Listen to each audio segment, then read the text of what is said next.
Well, good afternoon, folks. I'm Todd Kessner. I'm a Western Heritage instructor for 4-H in the state of Montana. And today out at the range here outside of Bozeman, wanted to talk to you folks about the .44 Winchester Central Fire cartridge and a little bit of the history that went behind that. So I've got two rifles here on the table, and they're open and empty, muzzles downrange, pointed in a safe direction. And for demonstration purposes, I'm going to go ahead and close these actions. Going to double check that we don't have any cartridges in them. Put the hammer down on the empty.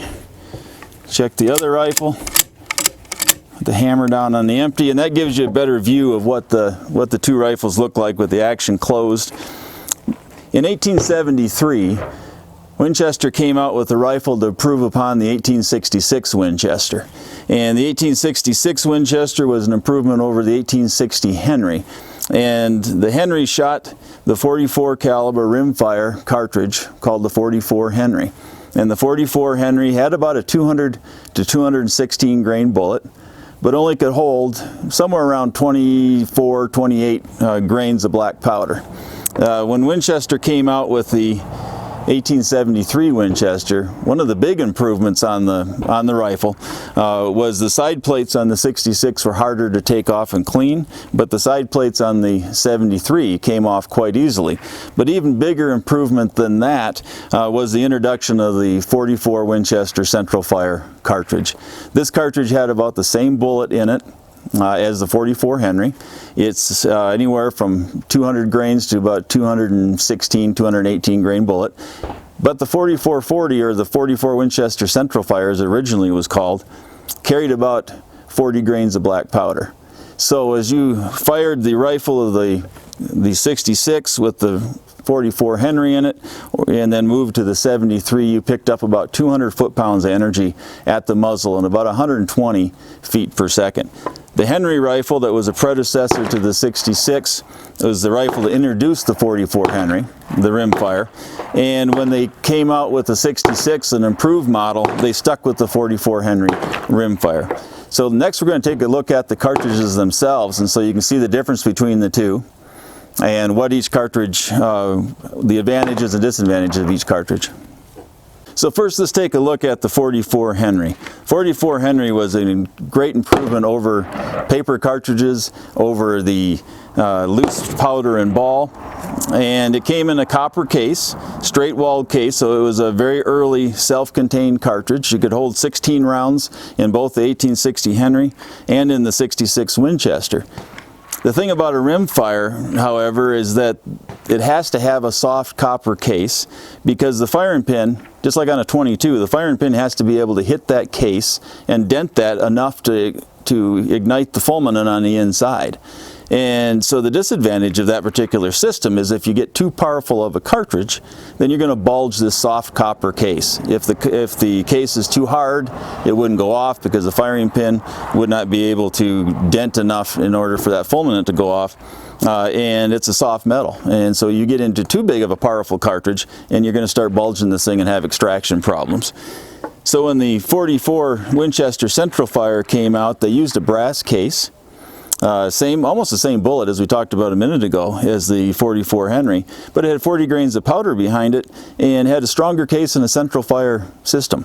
And so this is a much more reliable particular cartridge. It didn't have as many misfires as there is the Rimfire, and it also was able to take the pressures of 40 grains of powder instead of just the 28 grains in the Henry.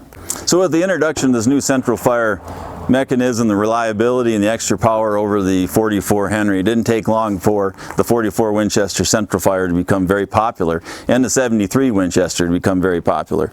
So popular, in fact, that even though Winchester was the only company producing the ammo, and it was the first cartridge that Winchester put their name on and produced as part of Winchester ammunition, other companies started wanting to copy this as well, and so they wanted to come to market with a rival cartridge.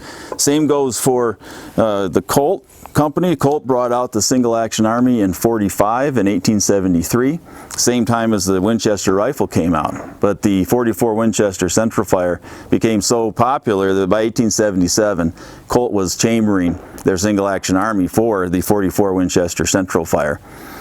They call it the Colt Frontier 6-shooter to differentiate between the 45 and the 44. And they started calling the cartridge the 4440, both Colt and the rival ammunition companies.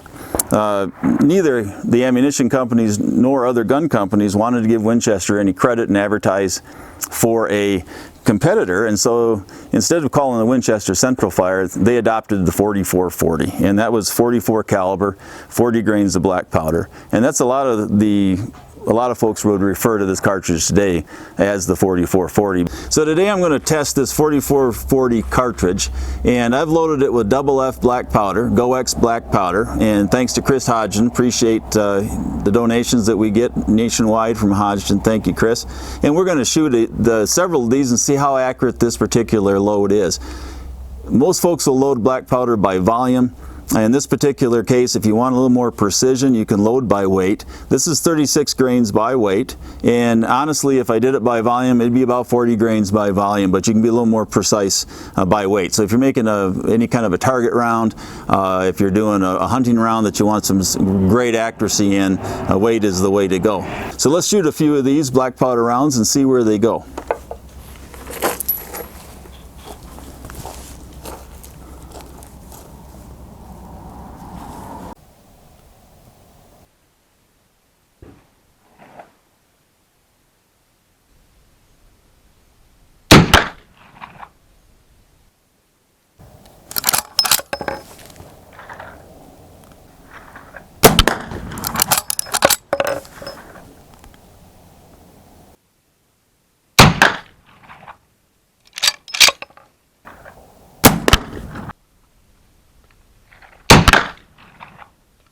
Okay, let's go take a look.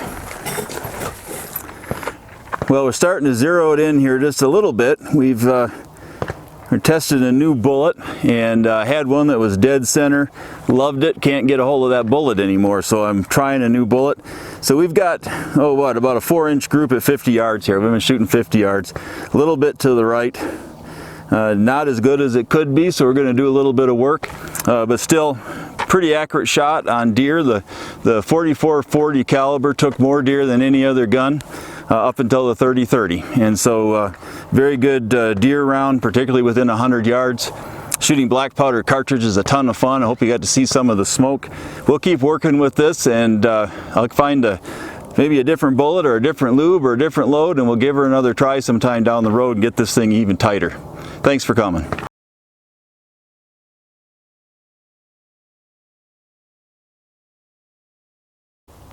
Yep. All right. Well, good afternoon. See, as I'm saying, I can. Well, killer cartridge as the 4440, and that's 40 grains. 40. I almost had it. I was so close. And we're going to test this 4440. I have loaded this with 36 grains of powder by weight. Like, I can't get it out.